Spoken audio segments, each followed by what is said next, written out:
পর্নোগ্রাফির website, চলচ্চিত্রে যে সমস্ত বিধ্বংসী এবং সংস্কৃতি বিরোধী যে সকল কর্মকাণ্ডগুলো বাংলাদেশে চলছে সবকিছু ওয়েবসাইট বন্ধ করে দ্রব্যগুলোর মূল্য আমরা নিজেরাই কয়েক গুণ করে বাড়িয়ে দিচ্ছি।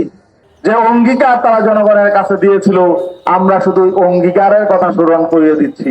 আজকে সকালেও আমি বাজারে গিয়েছিলাম, আজকে গিয়ে দেখি গতকালকে বা 2 দিন আগে যেই পণ্যের দাম ছিল যা এখন ডাবল 3 ডাবল হয়ে গেছে। এটা আমাদের জন্য খুব দুঃখজনক। বাংলাদেশ একটি মুসলিম প্রধান দেশ হওয়ার পরেও এদেশের বাজারের প্রতি তো বাজারের এমনিই তো তাদের নিয়ন্ত্রণ নাই সরকারের।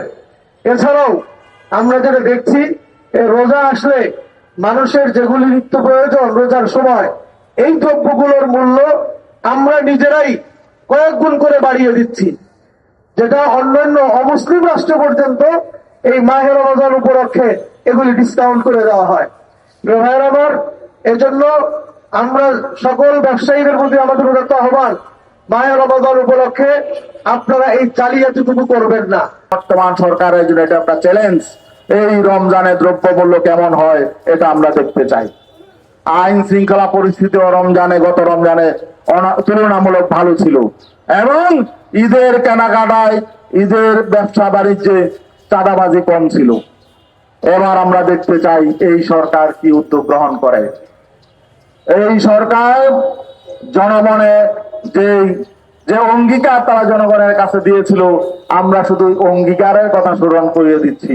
অঙ্গীকার বাস্তবায়ন করুন, নতুন পথে হাঁটবেন না। অন্যদের প্ররোচনায়, বাইরের প্ররোচনায় আপনারা জনগণের বিপক্ষে চলে যাবেন না।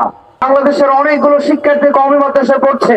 সাধারণ ইউনিভার্সিটিগুলোতে রাষ্ট্রের কিছু বরাদ্দ থাকলেও কওমি মাদ্রাসাগুলোতে অনেক শিক্ষার্থী যখন রমজান অতিবাহিত করে তাদের নিম্নতম কোনো বাজেট রাষ্ট্র থেকে দেওয়া হচ্ছে না।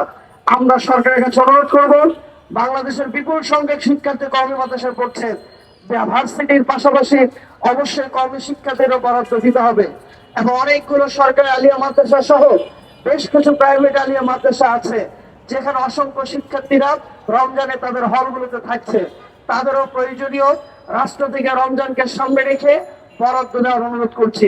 বিশেষ করে আরেকটি অনুরোধ করে শেষ করছি, সেটি হচ্ছে পর্নোগ্রাফির ওয়েবসাইট এবং রাত্রিবেলা নাইট ক্লাবগুলো এবং ঢাকার অলিতে গলিতে বেহায়াপনা চলে। আমরা এই সরকারের কাছে অনুরোধ করব, পর্নোগ্রাফির ওয়েবসাইট, চলচ্চিত্রে যে সমস্ত বিধ্বংসী এবং সংস্কৃতি বিরোধী যে সকল কর্মকাণ্ডগুলো বাংলাদেশে চলছে সবকিছু ওয়েবসাইট বন্ধ করে এবং ঢাকা শহরে নিরাপদ ঢাকা শহর যাতে আমরা থাকতে পারি, বিশেষ করে রাত্রিবেলা যে বেহায়াপনাগুলো চলে এগুলো বন্ধে সরকার কার্যকর ভূমিকা পালন করবে।